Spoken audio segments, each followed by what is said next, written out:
Alright. Let's see.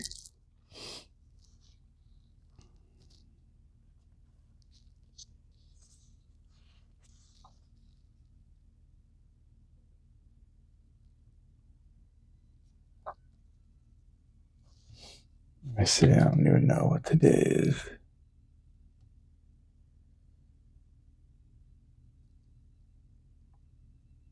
Today is the 29th.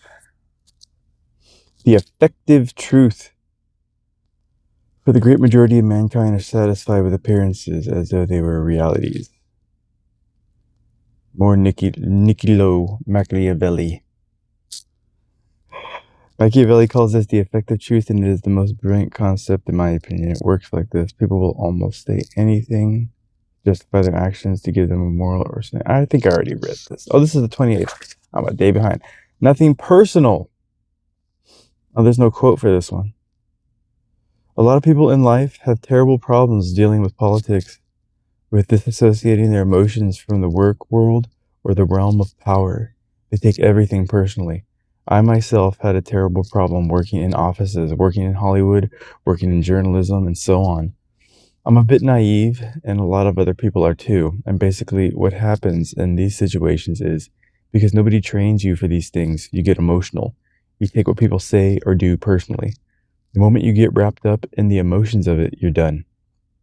You have to be able to look at life as if it were moves on a chessboard. Marcus Aurelius has this great quote that I'll paraphrase. If you're in a boxing ring and the boxer punches you in the face, you don't whine about the unfairness or the cruelty. No, that's just part of the game. I want you to see life like this. If someone does something to you that is nasty, get control of your emotions. Don't react. Don't get upset. Look at it as moves on a chessboard. They are moving you. Don't listen to the words because people will say anything. Look at their moves. Look at their maneuvers. Look at their past actions. Actions tell you who they are, not what they say. That kind of self-control is immensely liberating and empowering. Daily law, judge people by their actions and not taking them personally will free you up, help you keep your emotional balance. That's from Robert Greene's Mastery and Research, Finding Mastery, Conversations with Michael Jarvis, January 25th, 2017. Nothing personal. Yeah, I've been saying that a lot, actually, in these videos. I'm not even taking this experience personal. I'm just experiencing the experience, or at least trying to. You know, it's easy to fall into the emotional trap of it all. I guess I do like everybody else from time to time, but I think I've been getting a lot better at not taking any of this shit personal. It has nothing to do with me.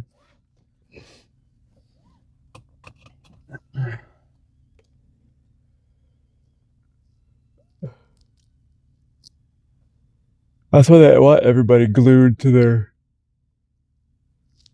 their device or their TV, watching all the drama and politics and social, you know,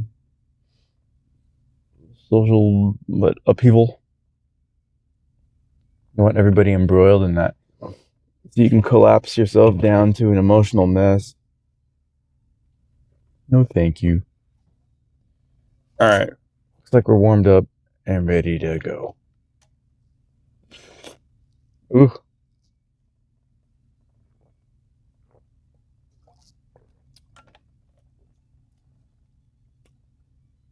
Okay, I think this is the new coffee we got. I think she said does taste a little bit more tame,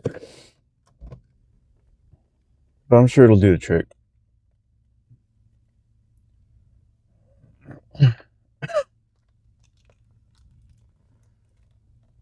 All right, let's go make things happen somewhere.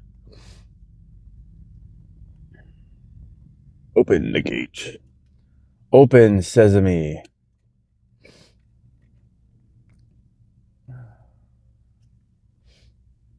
bunch of interesting dreams.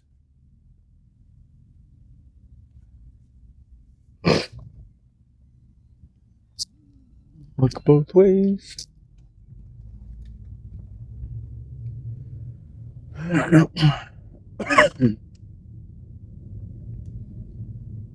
Yeah, I think that was probably my biggest mistake throughout most of my life, is being way too emotional. But I'm a Pisces. That tends to be our thing. We are super emotional. But I think before my reset, I was a lot worse. I think after that, I think I came back a different person. I mean, I know I did. Because I remember remembering the old me in certain situations and just finding it very interesting. Like, huh, wow, I used to really like this, or I used to really be into that. It was really weird. It's like somebody flipped a switch. It's literally that scene in Fight Club. If anybody's seen Fight Club, there's a scene where I forget what Brad Pitt does to him. I forget what he says. He just says something like, "We don't have time for this," and he like just hits him in the not hits him in the head, or like just kind of like touches him and he just kind of knocks out. Ed Norton just like goes black, and he wakes up, and he's like remembering like all the things that he did, and he's like, "What the heck did I do?" I haven't seen that movie in a long time, so I don't know if I'm recalling that scene perfectly. But it's like there was a scene where there's like even I think he even uses like the analogy of like a movie theater where like the reel has to switch. Like I think when you're watching a movie, what's happening up in the camera booth is that a movie is not just on one reel of film. I think there's like a couple different reels, and the cameraman has to switch the reels over at one point. I hope I'm saying this right. I think that's the analogy he uses in Fight Club. It's like a seamless switch of the reel, but you don't know that it happened. It's kind of like what happened with me. I had like this, I think it was a week or two long of just blank space where my reel was switched over. And then when I came back, I had like this memory of me. So I went back to like trying to live that life, and it was like, this just doesn't fit. This is not right at all. Like, what was I doing this whole time? So I just started to make different decisions. And part of that was being a very emotional person. When I came back, that was just like still kind of there, but not at all what it used to be. Because I guess it like severed all the emotional attachments I had to things from that former life before that switch was flipped.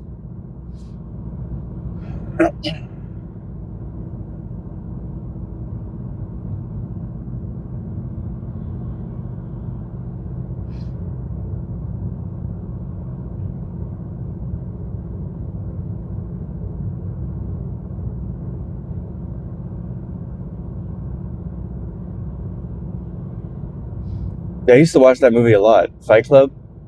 There was something about it that kind of really hit deep with Ed Norton's character. Because he goes from like this real timid, kind of passive character, and he ends up being, because Brad Pitt's like his alter ego. not his alter ego. It's like a sliver of his consciousness that he's not fully aware he even has. It's a brilliant movie. And he starts interacting with this part of himself. Wow, this oh, okay, there's a truck up there. We all have to slow down. This is like a hairpin turn. And I'm like, this Tesla is being way too cautious, but I looked up ahead and there's a truck and trailer that has to take this turn at like 5 miles an hour. But anyways, like, if you've never seen the movie, I'm probably ruining it for people who haven't seen it, because you don't realize what's happening until it's like the very end. But Brad Pitt's character is just an aspect of Ed Norton's consciousness that he starts becoming aware of and interacting with.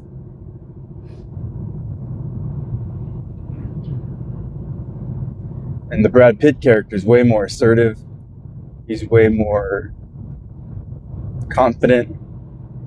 He's everything Ed Norton wants to be but isn't. But doesn't realize he actually is. And he's just holding that part of himself back.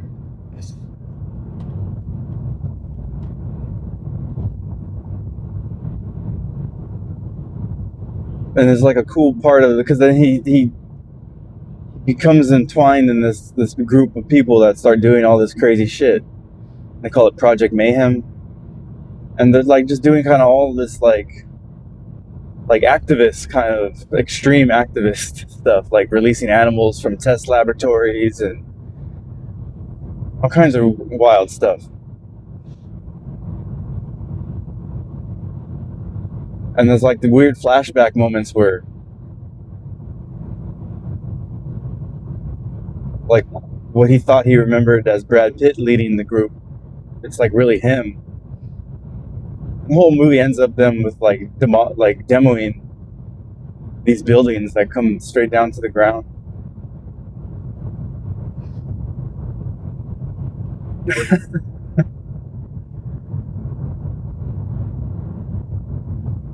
It's a great movie. Just for the psychological aspect of it. Because I didn't even realize what I was watching I was about to go through.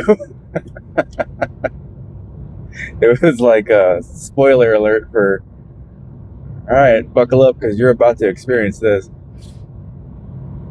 And that's what happened.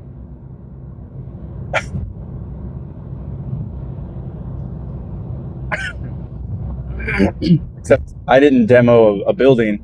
I demoed my former life. I brought that whole thing down to the ground.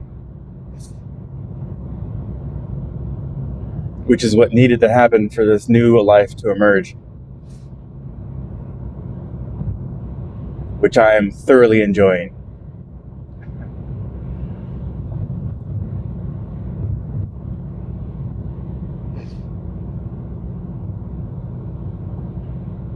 But then that kind of like begs the question for most people, like, what are you actually capable of doing that you're holding yourself back from?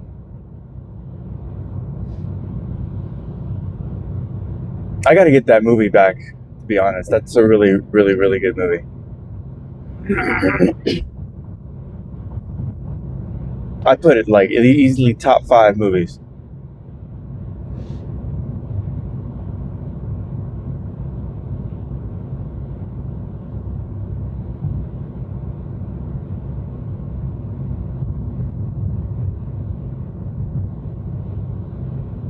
Yeah, I had a lot of movies that I would watch over and over again. That one, Braveheart, and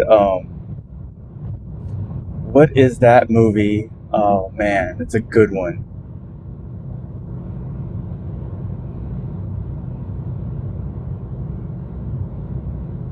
Something about the Spotless Mind. I think Jim Carrey's in it.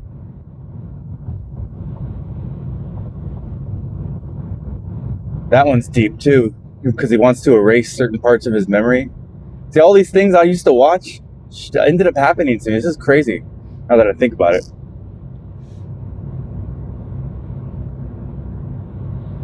I was so miserable in the life I was living.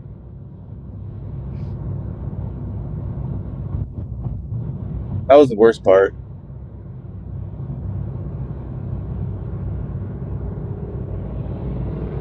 That's crazy. That pickup that just passed me has two different colors headlights.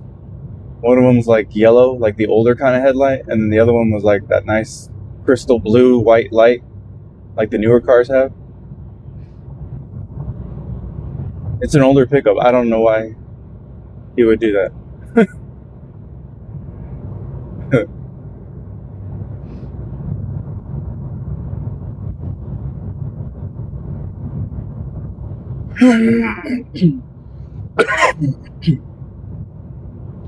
You know, and I got lucky too, because with my reset, I kind of destroyed the foundational structure of my whole consciousness. Completely blew it to bits. And I think because of I dove so deep into working with dogs, everything that requires became the foundation of who I am. And I think I'm lucky that's what I built myself on. Because I could have built myself on anything, and it could have been a lot of really unhealthy things. But what working with dogs gave me was a real sense of what it takes to be a leader. And dogs are the perfect world to build that on.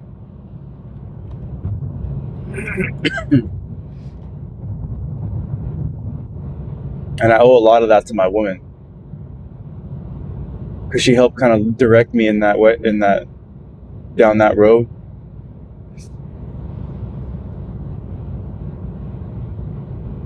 Because I could have really, really took a bad turn right there. I was in a real sensitive spot. I mean, only to the point where like I was very open to a lot of things. That's what happens when you do what I did. It's like you become like a raw lump of clay, and at that moment it's real sensitive to whatever influences come into your world. And I could have really taken a bad turn.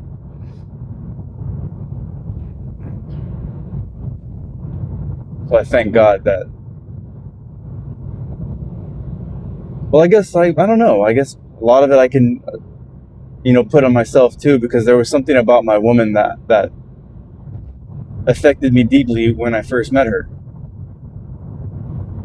Just getting to know her at the very beginning, I got a sense that this is somebody that's so much different than anybody you've ever met, in a good way.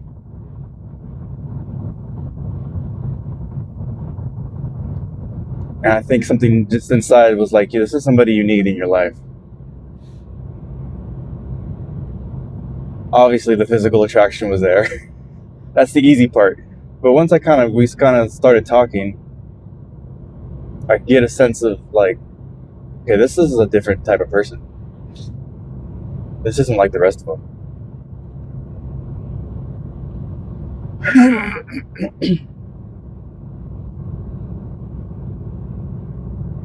So that was helpful.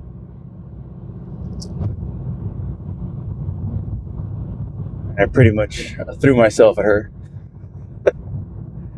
I attacked her.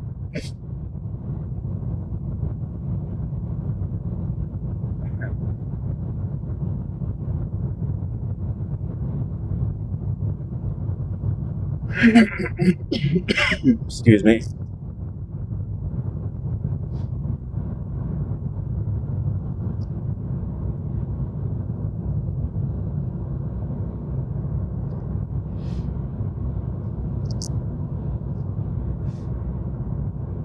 What else is a good movie? Secret Life of Walter Mitty. It's interesting. All these movies have the same kind of theme.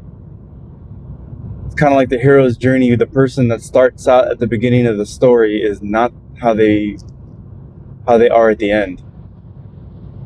They go through this like life-changing journey that affects them in ways that make them more, for lack of a better word, I guess you could say powerful. It's kind of interesting. I was drawn to all these movies. I guess you could say it helped them take more control over their life. They were very passive. If you watch The Secret Life of Walter Mitty, the remake, that was with Ben Stiller. That was totally Ben Stiller at the very beginning. And then the Ben Stiller that comes back, that's an even better example. To be honest, I used to love watching that movie over and over again because that one's like that's actually the perfect movie.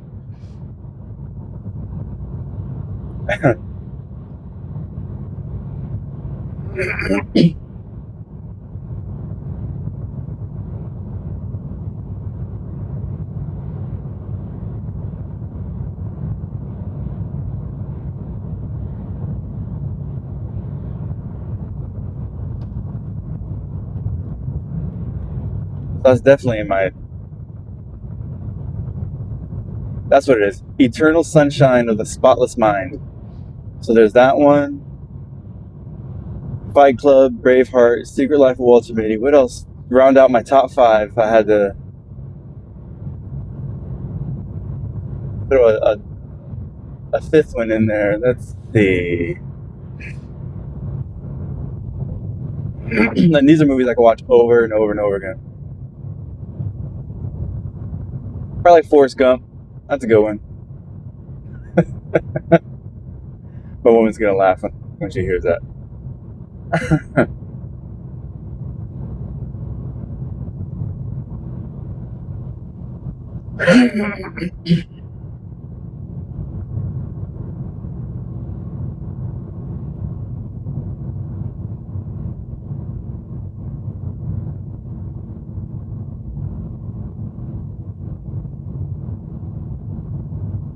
Let's have more coffee.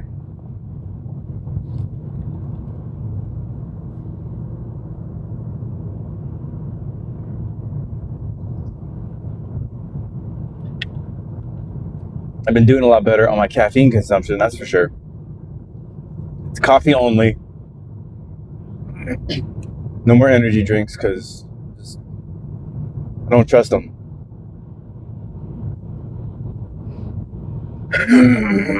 They were helpful for a bit, but that became like everything else. It's like, okay, they want everybody drinking these things? Nope, something's up. Let's go the other way. Coffee only. So that's my caffeine source from now on. And I take one drink in the morning. Maybe I'll have another cup at work, but that's it.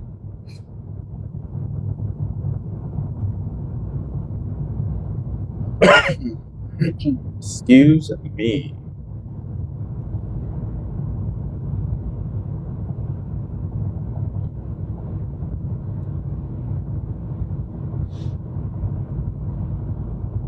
So let's see. Okay, so those are my top 5 movies. If I had to pick a documentary, the whole Planet Earth series. That's so beautiful. I could watch that over and over again and never get bored. I like seeing that part of the world. I like to see the world in that way. Tired of seeing buildings and roads and cars and all this modern stuff. I mean, it's great.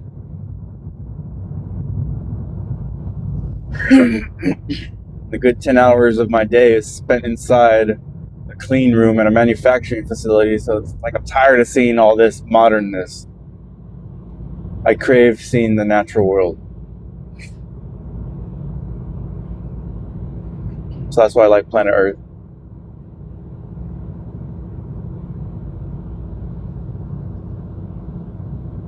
And then there's like a version for like the ocean. I think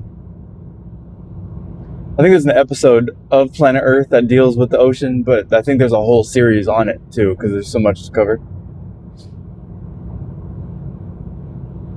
But if anybody has never seen the whole series Planet Earth, man, you guys are really missing out.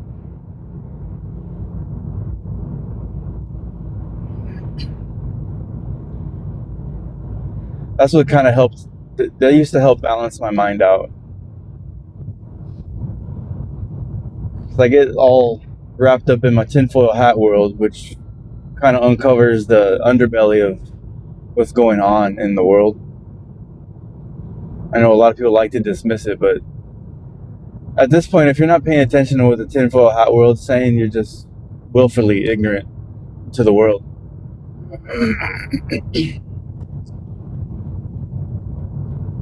But if you do, and all that stuff tends to stress you out, the Planet Earth series is a good counterbalance for that.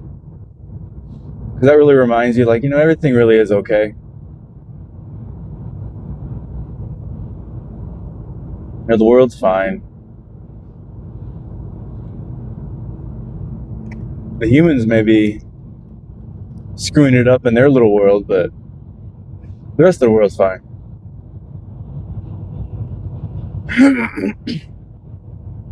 Like, even if all these wars just light off and nukes just fucking fly and humanity destroys itself with a little bug, you know who wasn't worried about COVID?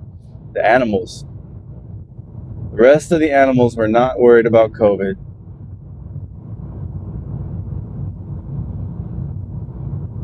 I think that's what, like, the black-pilled, like, globalists who would like to scale back humanity to nothing, pretty much. I think that's kind of how they feel, and I kind of get it.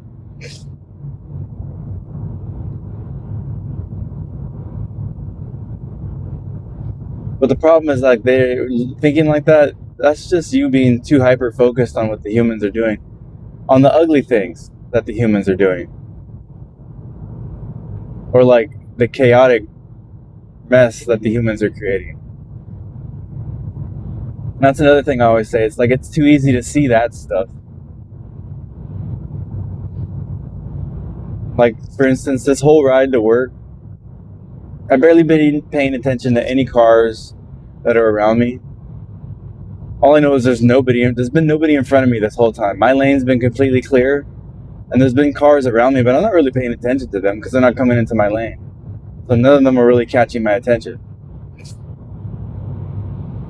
But if there was a car crash, your eyes gravitate towards that. Because it's something out of the ordinary in a very ordinary moment. So I like to liken that to everything that's on the media and the news. That's like a car crash on the road. And you're seeing it like 24/7. So you tend to think that that's all the world is filled with, is a bunch of car crashes. They're not showing you all the beautiful stuff. They're not showing you planet Earth on the news. And that's a shame.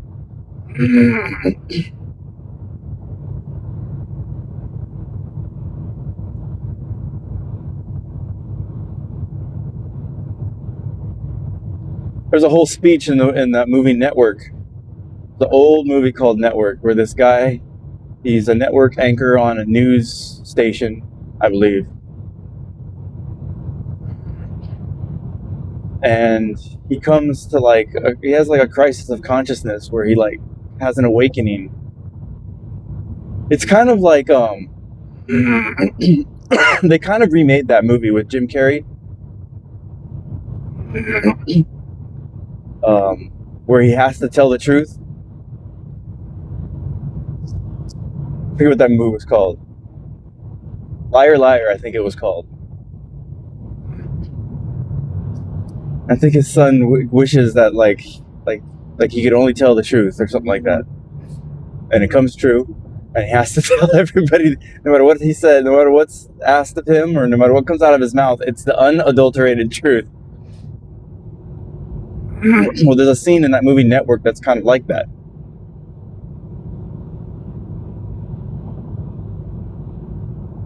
Have you ever seen that clip where it's this guy, he's like, I'm mad as hell and I'm not gonna take it anymore? That's from that movie. It's a great movie. They had us watch that in high school.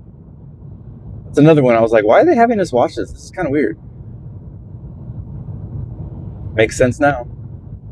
I'm telling you, that I think it was in an English class. That teacher knew what was going on.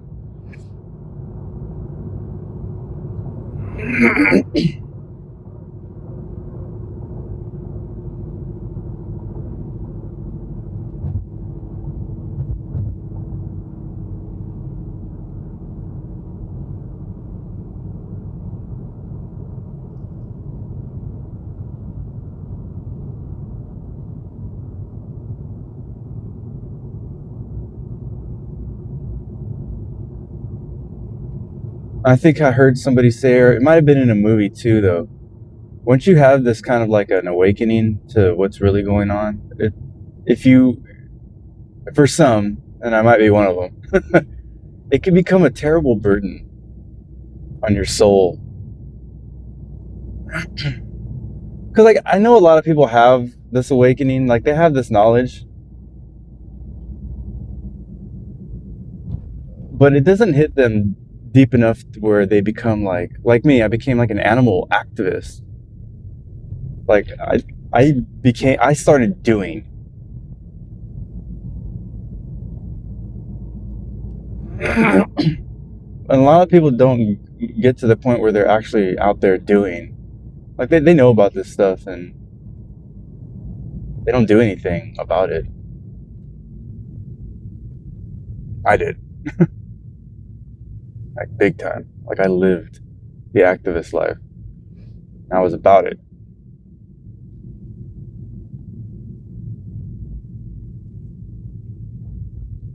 All right, I'm almost here. Oh, that's cool. I don't know if there's gonna be a car show, but there's this little. Oh, how funny! And it says Balboa on the side of it. So it's this little older truck. That must be like maybe in the 40s or 50s, like this old little Ford pickup that's on a trailer, and it's like classic, like really. He should have a tarp over that, to be honest. It's like in perfect condition. and,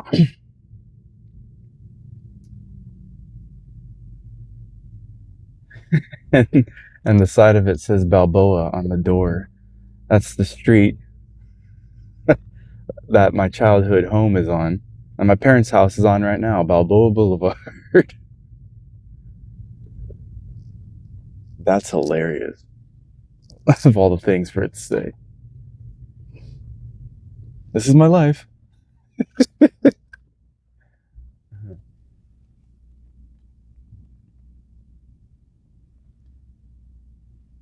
All right. Oof. Okay. I'm here. I'm safe. Rambled on about a bunch of stuff. All right, let's go to work.